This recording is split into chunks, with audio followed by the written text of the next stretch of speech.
মহারাজ গোপালের ওপর খুশি হয়ে একবার তাকে একটি উপহার স্বরূপ আমবাগান দিয়েছিলেন। সেই আমবাগানের বেশিরভাগ আমই ছিল হিমসাগর। যেমনি তার স্বাদ তেমনি মিষ্টি, তেমনি সেখানে কাঁচা মিঠে আমের গাছও ছিল। কাঁচা মিঠে আমের লোভে গ্রামের ছেলেরা প্রায় ঢিল ছুঁড়ত, আবার কেউ কেউ ঝাল ঝাপাটিও ছোঁড়ে। ঝাল ঝাপাটি হলো একটি শক্তপোক্ত হাতখানেক লম্বা লাঠি। এটা ছুঁড়ে মারলে দু একটা আম তো অবধারিত পড়বে। গোপাল ছেলেবেলায় এরকম কতজনের গাছ থেকে যে পেরে খেয়েছে তার কোনো কথা নেই। তো গোপাল এখন বড় হয়ে গেছে, শুধু তাই নয়, একজন গণ্যমান্য ব্যক্তিও হয়ে গেছে। তবে মজার ব্যাপার হলো, গোপালের আমবাগানে এখন কতগুলো ছেলে সুযোগ পেলেই কেবল ঢিল ছুঁড়ছে। গোপাল তাদের ডেকে বলল, আরে আগে পাকতে দে, তারপর খাবি। আমি যেদিন গাছ থেকে আম পারবো সেদিন তোরা আসিস, পেট ভরে খাওয়াবো, দেখবো তোরা কত খেতে পারিস। তো কে শোনে কার কথা? ছেলেরা আমবাগানের কাছাকাছি ঘোরাঘুরি করবেই, আর সুযোগ পেলে ঢিলও ছুঁড়বে। গোপাল তাই একসময় বাধ্য হয়েই একটি দারোয়ান নিযুক্ত করলো। কিন্তু অত বড় বাগানের একদিকে গেলে আর একদিক তারা খালি করে দিচ্ছে। তবুও সাধ্যমতো দারোয়ান চেষ্টা করতে লাগলো। একদিন মালি একজনকে হাতে নাতে ধরে ফেললো। ছোকরা সেদিন গাছে উঠে দিব্যি আম পাড়ছিল।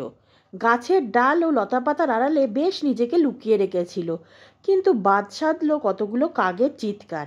ওই গাছে ছিল গোটাকত কাকের বাসা। কাকের বাসায় সব ডিম ফুটে বাচ্চা বের হয়েছে। তাই কাকেরা মনে করেছে ছোকরা বুঝি ওদের বাসা ভাঙতে এসছে, নয়তো ওদের বাচ্চা চুরি করতে এসেছে।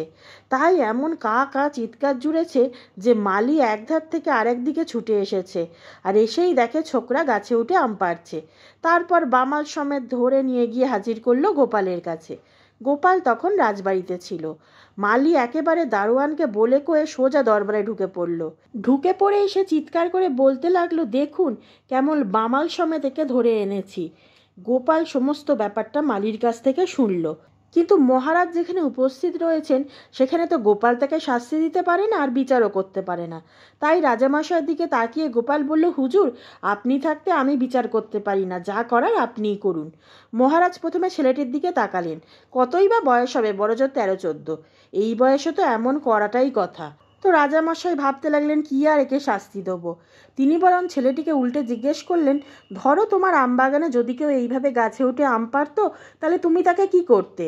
তখন সেই ছেলেটি মাথা নিচু করে বলল, চুরি করা যে ভালো কাজ নয় সেটা আমি প্রথমে তাকে ভালোভাবে বুঝিয়ে বলতাম, তারপরে তাকে ছেড়ে দিতাম। রাজামশাই হেসে উঠলেন। গোপাল, বলো এ বিষয়ে তোমার কি মত? গোপালের নিজের ছেলেবেলার কথা তৎক্ষণাৎ মনে পড়ল।